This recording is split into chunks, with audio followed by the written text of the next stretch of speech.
ಗಣಿನಾಡು ಚಿತ್ರದುರ್ಗದ ಭೀಮಸಮುದ್ರದಲ್ಲಿ ಗಣಿಗಾರಿಕೆ ಆರ್ಭಟದ ಬಗ್ಗೆ ವಿಜಯ ಟೈಮ್ಸ್ ಸುದ್ದಿ ಬಿತ್ತರಿಸಿತ್ತು. ಆದ್ರೂ ಇಲ್ಲಿ ಗಣಿ ಆರ್ಭಟ ಮಾತ್ರ ನಿಲ್ಲುತ್ತಿಲ್ಲ. ವಿಜಯ ಟೈಮ್ಸ್ ಮಾಹಿತಿ ಆಧರಿಸಿ ಗಣಿ ಮತ್ತು ಭೂವಿಜ್ಞಾನ ಪರಿಸರ ಅರಣ್ಯ ಇಲಾಖೆಗಳ ಜಂಟಿ ತನಿಖಾ ತಂಡ ರಚಿಸಿ ದೂರಿನನ್ವಯ ಪ್ರತಿ ಅಂಶಗಳನ್ನ ಪರಿಶೀಲಿಸಿ ಕಾನೂನು ಕ್ರಮಕ್ಕೆ ಅನುವಾಗುವಂತೆ ವರದಿ ಸಲ್ಲಿಸಲು ಜಿಲ್ಲಾ ಟಾಸ್ಕ್ ಫೋರ್ಸ್ ಸಮಿತಿಯು ಆದೇಶ ನೀಡಿತ್ತು. ಆದರೆ ಈವರೆಗೂ ಸ್ಥಳಕ್ಕೆ ಯಾವುದೇ ಅಧಿಕಾರಿಗಳು ಬಂದಿಲ್ಲ, ಕ್ರಮ ಕೂಡ ಕೈಗೊಂಡಿಲ್ಲ. ಈ ಹಿನ್ನೆಲೆ ಗಣಿಬಾಧಿತ ಹೋರಾಟ ಸಮಿತಿಯ ಅಧ್ಯಕ್ಷರಾದ ರಮೇಶ್ ಅವರ ನೇತೃತ್ವದಲ್ಲಿ ಜಿಲ್ಲಾಡಳಿತ ಕಚೇರಿ ಮುಂದೆ ಇಡೀ ದಿನ ಪ್ರತಿಭಟನೆ ನಡೆಸಿದ್ರು. ಕಠಿಣ ಕ್ರಮಕ್ಕೆ ಆಗ್ರಹಿಸಿದ್ರು.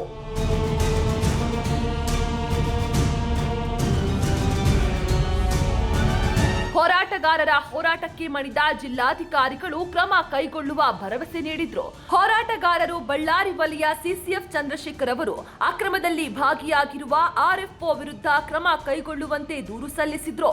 ಇನ್ನಾದ್ರೂ ಗಣಿ ಆರ್ಭಟದಿಂದ ನೊಂದ ನಾಗರಿಕರಿಗೆ ಜಿಲ್ಲಾಡಳಿತ ನ್ಯಾಯ ಒದಗಿಸುತ್ತಾ ಅನ್ನೋದನ್ನ ಕಾದು ನೋಡಬೇಕಿದೆ.